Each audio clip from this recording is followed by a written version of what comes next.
Tiffany, thank you so much for being here. Yep. Welcome to the Lead Gen Underground, guys. We keep this at 30 minutes on purpose. So like right at 4:32, we're going to say sayonara, and that is to make sure that we're packing in gold nuggets into this whole conversation. So thank you all for being here. Tiffany, thank you especially. I would love to start out right on that because that is something I've wondered for some time. And so it's no secret that you can do more business if you can sell to a hedge fund. How did you find these hedge funds? How did you find people to sell to that work for them? Yep. So this is what I do. I go into the MLS. I search by cash only transactions. And then what I do is I do it by zip code first. I don't do like the whole county because that would be overwhelming. And I would do like a contract close date of just say the last 30 days or 45 days. And then I'll do like a typical zip code that a lot of landlords buy in. And then, so I'll start with that zip code. I'll search all. And remember, it's you on every in our MLS, it's really time consuming. It took me like say all evening for one zip code. You create a spreadsheet and you put the first name, last name, cell phone, and email of the agent that represented the buyer who had cash. And then in the row going across, you want to put an X for like, let's say you see them 3 times. Each time you see them, put an X. When you see an agent that's representing typically more than 2 or 3 cash transactions within 45 days, they're representing somebody, whether they're someone that represents a bunch of rehabbers or our institution. It's rare for like a normal agent to be having that many cash transactions. So what I do then is I reach out to those one-off agents that have several cash transactions, one by one, and call them. But what I do with that spreadsheet is if you've represented 2 or 3 or more cash transactions, I then SMS blast them. I'll take that, save it as a CSV, and then I SMS blast them and say, hey, notice you're representing some investors on the MLS. I have some off-market deals. Are you interested? If they are an investor-friendly agent, they will respond and say, what do you got, or something like that. You'll always know, like, based on their response, if they're an agent you want to be talking to. And then just pick up the phone and obviously call them then. But that's just how I ended up finding them because 99% of the institutions or big rehabbers that have acquisitions guys buying off the MLS, they have agents representing their acquisitions. Got it. Okay. And so for your off-market deals, what's your hook for the agent? Are you paying commissions on your deals or? So with institutions like hedge funds, they typically have like a rule or policy they're going to share with you. So like my biggest hedge fund, they cover their team's, own commissions, all that. They just like, it was like a straight assignment or a double close. And then I had another hedge fund that said, anytime you sell us a deal, know that, $2,500 has to come out to pay whatever, and they tell you that. So you like if they say they represent a hedge fund, you need to say what are your rules, policies, procedures, etc. Because the other thing is when you work for an institution like that, they always have like inspection procedures, and no matter what you think, say, or do, like you can't break their rules. Sure. So it's always easier, for example, if we put a house in contract, if we think it's for a hedge fund and that's why we're putting it in contract, we typically on like a rehab one, we'll go do the walkthrough, get, 100 photos, all that, then market it. But on ones where we think, hey, I think this hedge fund's going to want this deal, we will actually take their inspector with us through the walkthrough to keep the process rolling, because we know automatically if they want it, they're not going to give you like a set in stone until they get the inspection. What did you ask me? I already forget. No, that was it. Just all about the hook for the agents and if you're paying. Oh yeah. So then, and then let's just say it's an agent that's representing a rehab or a bunch of rehabbers, whatever. What we typically try to start out saying then is that, from 0 to 5,000, you get 500, 5 to 10, you get 15 or 1,000, 10 to 15, you get 1,500. Anything above, we're just going to one-off, talk about the fee. Nice. I like so basically 10% of our assignment. And you have to make sure you clarify, like, if they're like, do you pay my 3%? Well, let me explain how we're making money. They know it if they're already representing investors, because it's not, if I make a $5,000 assignment, I'm sure as hell not paying you 3% on the whole purchase price. This isn't a listing. So. Right. Absolutely. Cool. Back up for 2 seconds and just give us like the 60-second overview of your team and your market, and then kind of your exit strategies, what you guys are doing. I think there's a few people that may not have heard of you. Most of them should have, though. Yep. So we're in Columbus, Ohio. We rehab and wholesale in Columbus. We have rentals in Columbus and Toledo, Ohio, and we wholesale in Kansas City. We were in actually several cities before, and then we learned a lesson that scaling to multiple cities is not the answer. It's going deep into your market. That's the answer. We last year did 165-ish deals, and probably 70% were wholesales, 30% were rehabs. But this year it's flipped. We're doing 70% rehabs, 30% wholesales. Got Our it. team is currently 2 acquisition managers. We did have a part-time follow-up specialist who now just yesterday accepted a full-time. So we'll have a full-time, what we call like a junior AM. And then we have an operations coordinator who's sitting right behind me. She does all of our transactions, all that. And then just me and Josh. That's amazing. Okay. Part of your story was, I saw just from following some of your posts last year, you said that you were starting to throw a lot of money at marketing and Yep. generate, you were just like, I need more leads. I need more leads. I need more leads. And you found out that wasn't the answer. Can you Yep. talk a little bit about that? Yeah. So hopefully you guys never go through this, but so about halfway through last year, everyone in the biggest gurus in the industry will tell you like scale, scale, scale, scale, like hire all these people. And I listened. And so I hired way too many people at once in acquisitions. And plus that we also hired people that were like really good salespeople. And actually quite a few of them were from the educational space, like for bigger companies. And they came in like they knew everything. Instead of like hiring someone who's maybe fresh or came from a different industry who you can mold into the role, they like had this mentality that they knew everything. So they come in. I spent literally like $70,000 to $80,000 a month in marketing. It was insane during this quarter, and it was miserable. So then on top of it, they weren't performing. And so what they would do is they would come to me and be like, well, I'm not performing because I don't have enough leads, or it's the marketing, or it's that, it's this. So like I had all this anxiety, and that's why I was like, all right, maybe I'm not spending enough on marketing. So I would just blow up marketing. And I was getting like 40 to 50 leads per day per acquisition manager. And I look back and like it's my biggest regret ever because it probably destroyed my data. It definitely destroyed my data. So anyways, I go like, we have very strict 30, 60, and 90-day expectations now for acquisitions. And ever since, let me tell you how that all ended, by the way. But ever since that all ended, we have very clear expectations on performance. And if you don't hit 30 days, you're let go. If you don't hit 60 days, you're let go, etc.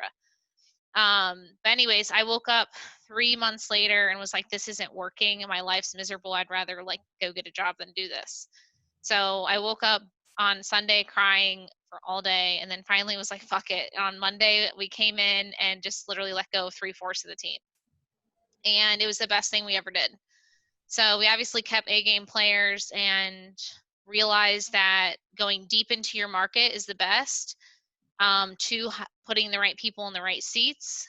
And we completely transformed how we lead people after that.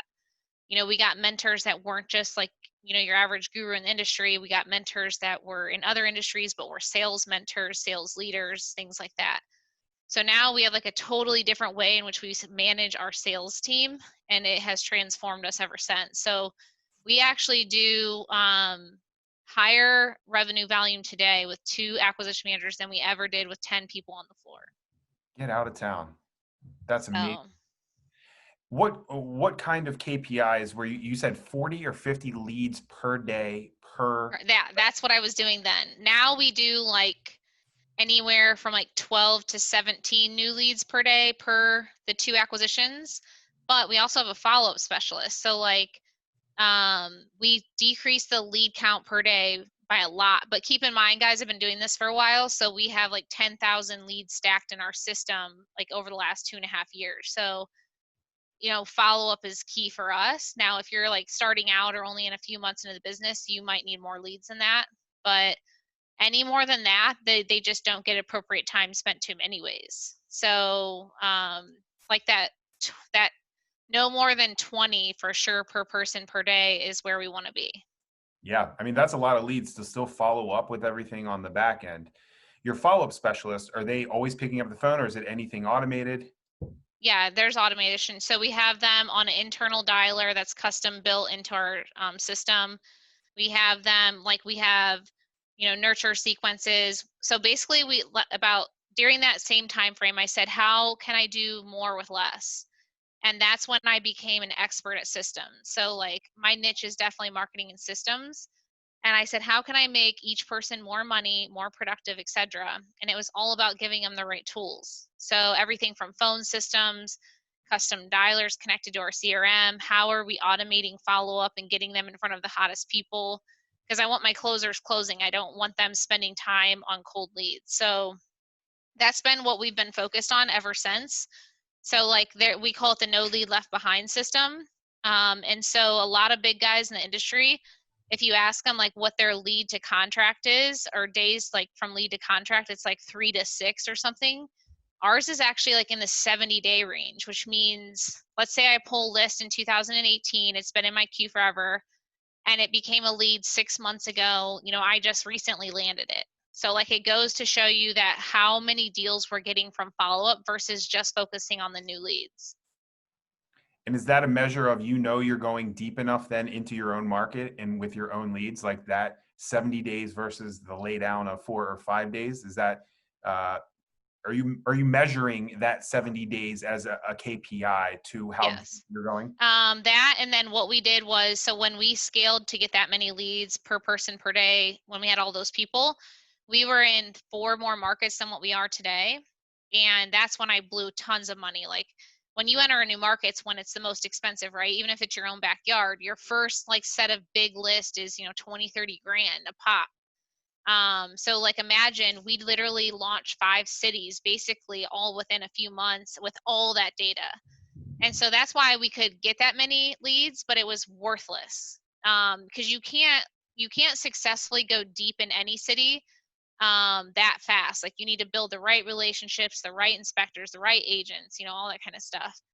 And so the lead count was there, but were the leads, streamlined? Were they hot enough? All that kind of stuff. So we literally, when we were like, you know what, Kansas City has been good to us, and I think it's good to us too because we also built the right relationships with buyers and all that kind of stuff. And then the rest of them, I went to other wholesalers in the industry that were in those markets and was like, look, I'm going to stay out of your backyard, but I already spent all this money on the data. Do you want it for like pennies on the dollar?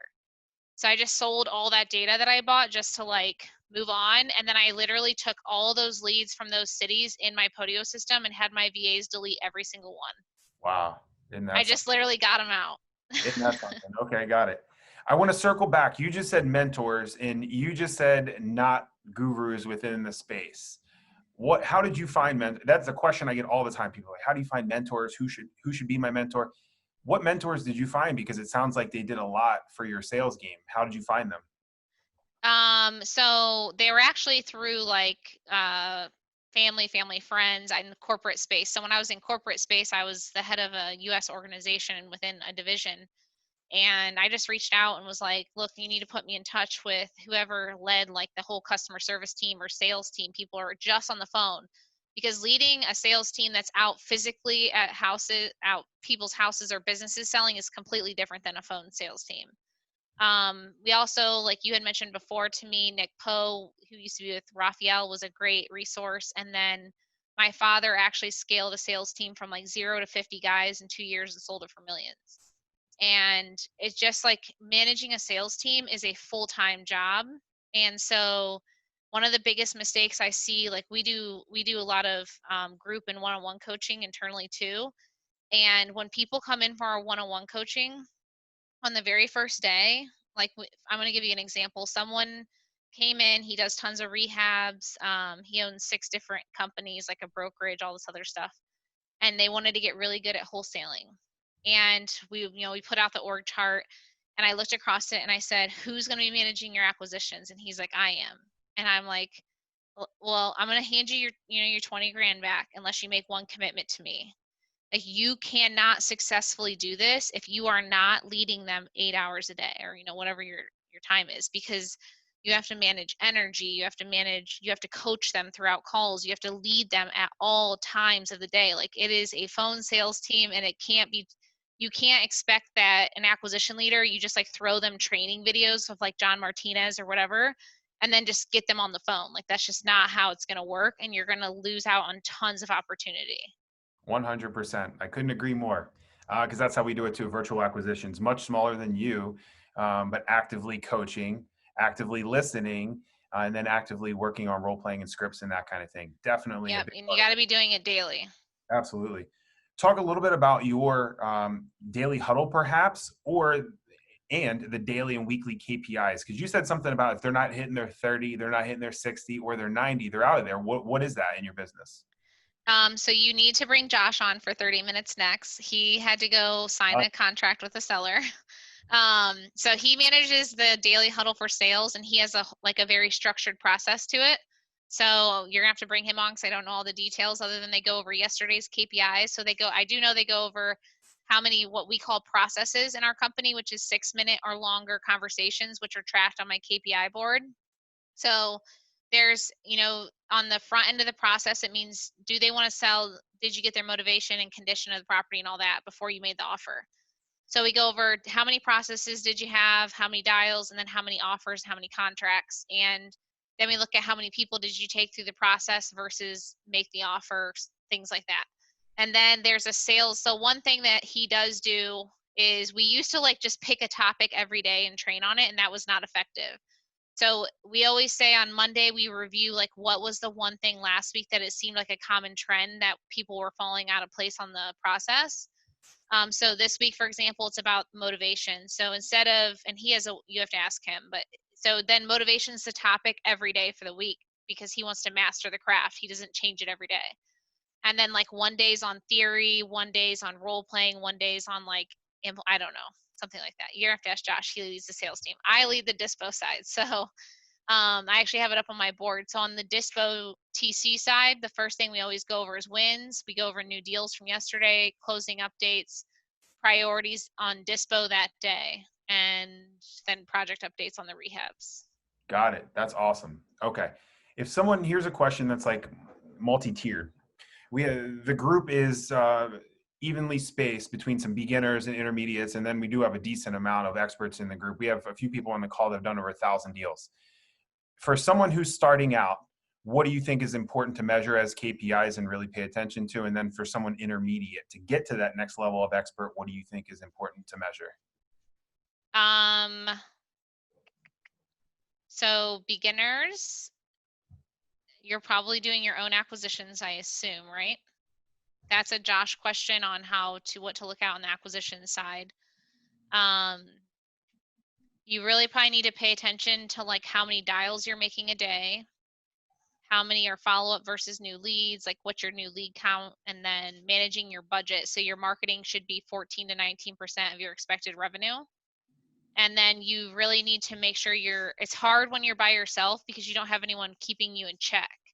So like if I could give any piece of advice, the best decision I ever made was I paid a lot of money in the beginning to have mentors that were expensive, but like at least someone was leading me, right? Because now we lead people below us, but you definitely need someone who can listen to your calls, tear them apart. Are you following the process, etc.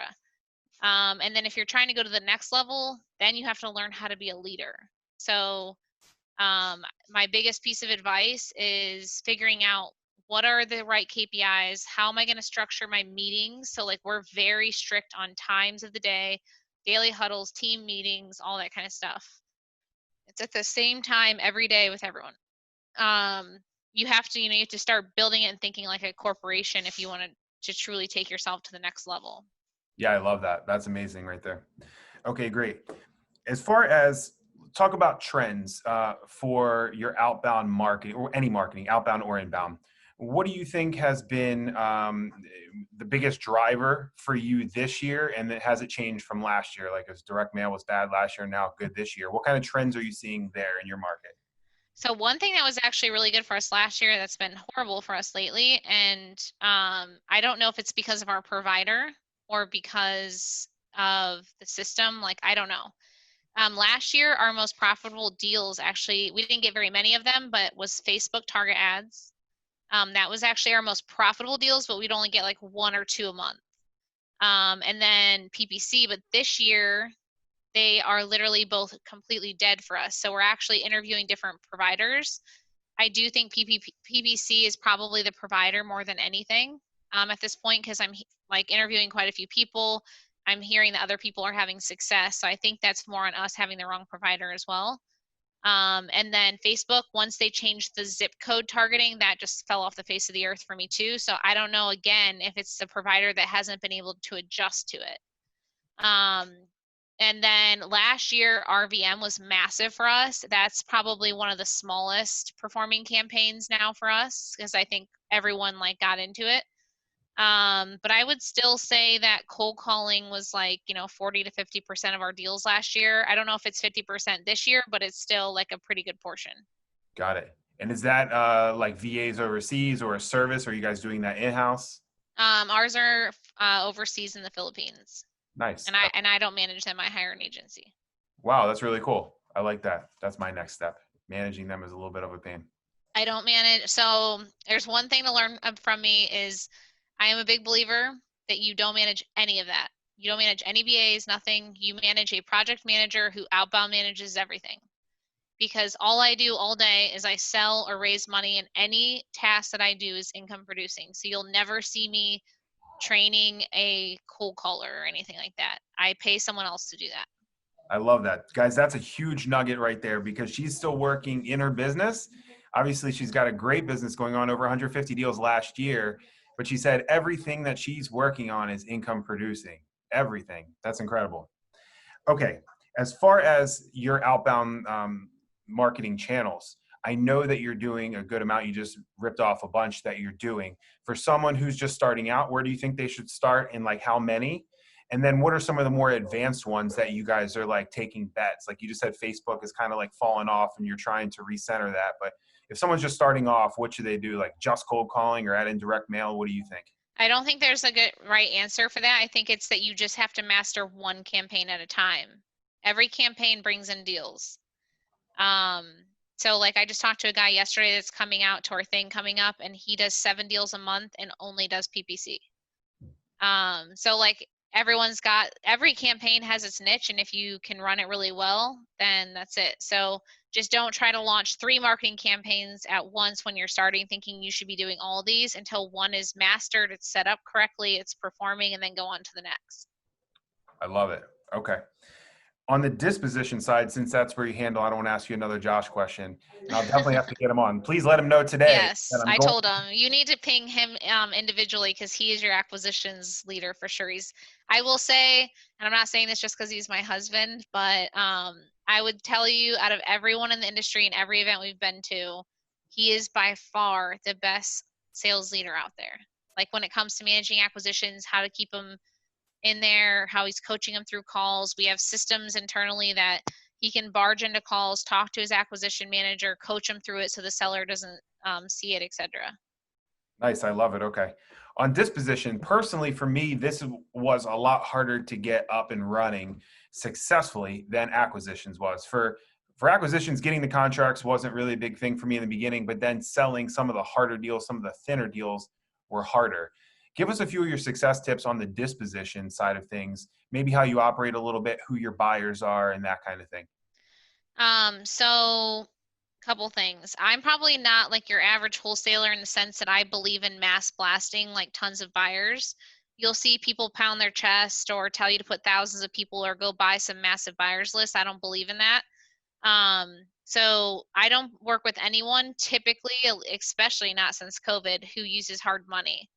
Hard money, it can delay it. It can fall out. It can, I just personally, as a personal thing, you need to have cash or private money, and I need to be able to rely on you. So for the most part, we only sell to the big guys in town. And then because stuff's going to close and it's worth it.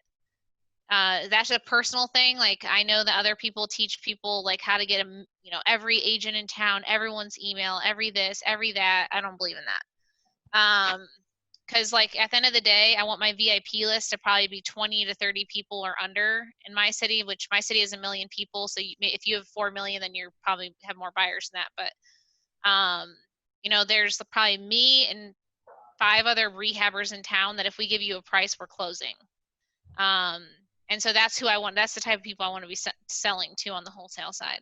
Nice. And then what was the other part of the question? Just anything special that you might do on the dispo side, but you're talking to VIP buyers. You're not going really wide, but you're going super deep. I love that. Anything So else? we do go wide. Like what we'll do is if we can't sell it to our VIP for the price that we want, which typically rarely ever happens, we'll blast it out on like an email. But in our city, I don't know if you guys are running this similar issue. Sometimes like you'll find out someone or an agent went around you or someone's out trying to market your deal or run into all these problems. So we just got rid of all that shit and try selling straight to people. I love it. Okay. Guys, we got 5 minutes, so we're coming in on the back half of the show, or on the back end of the show here. Brian wants to know why the switch of 70-30 from wholesale into rehabs. Like, why are you doing more rehabs now? So what we did the first quarter was we did an audit of so there was like 4 rehabbers in town that we sold shit tons of volume to. And we went back and we're like, dude, all they put was like 20, 25 grand into these renos. And we were rehabbers before we were wholesalers. And we have no problem raising money. So we're like, why aren't we rehabbing? Like, why did we sell that? And we went back and saw what their sale price was. And let's say we made 15 grand off them. Well, they went and made 40, 50 grand on the rehab. So we're like, why aren't we closing the gap and just taking the whole margin? And so where the first year, the reason why we had went from rehabbing to wholesaling was because we were doing these big gut rehabs, $150,000 rehabs. And we got into legal issues with some, fired half our contractors, etc. And so that pushed us to wholesaling. Well, now we're like, if that renovation only took 20, 25 grand, that's nothing. We can turn that in 3 weeks. So anything now that we put into contract, that's a 3 to 5 week renovation, which for us is a full cosmetic turn. We can renovate an entire house. We can do roof, anything that doesn't involve permits, we can do in less than 5 weeks.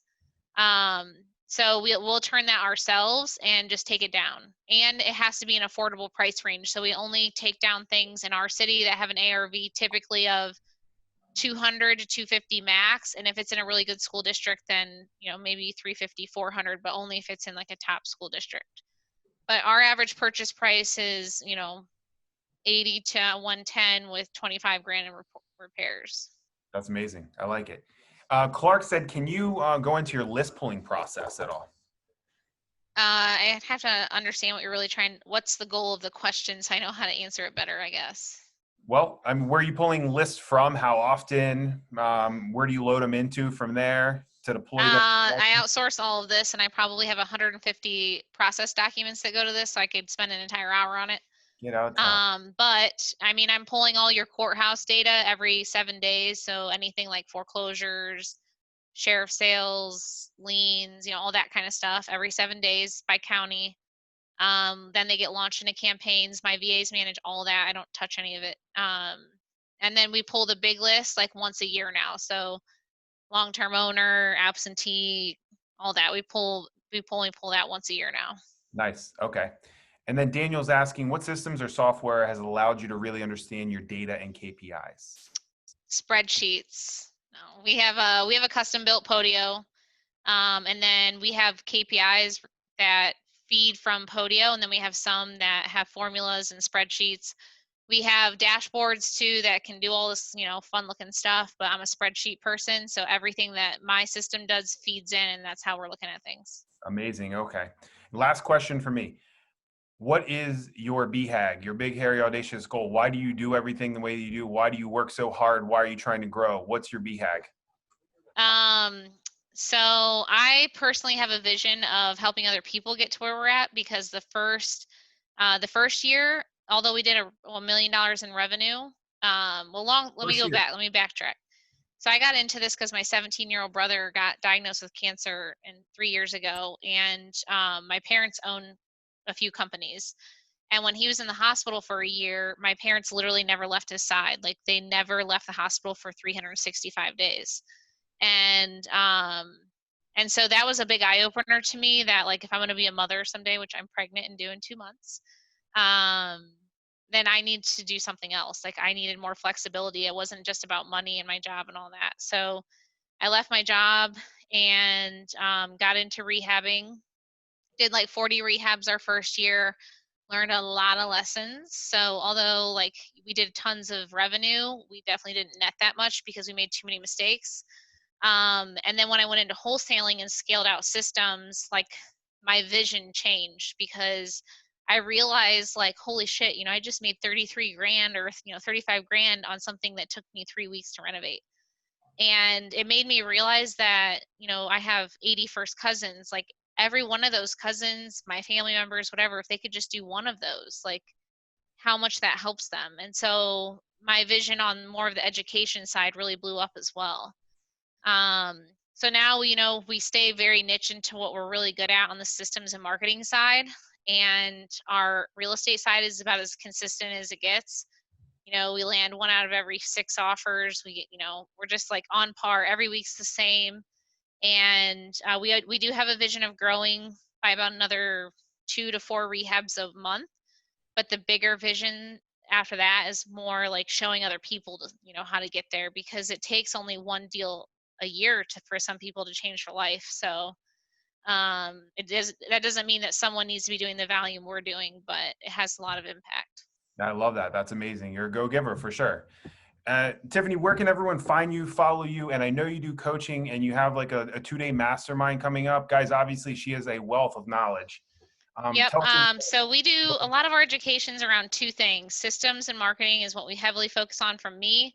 And then Josh focuses on the acquisition side, on like not just being good at acquisitions, but how you're going to lead your team, like how you're holding them accountable, the sales training, all that kind of stuff now.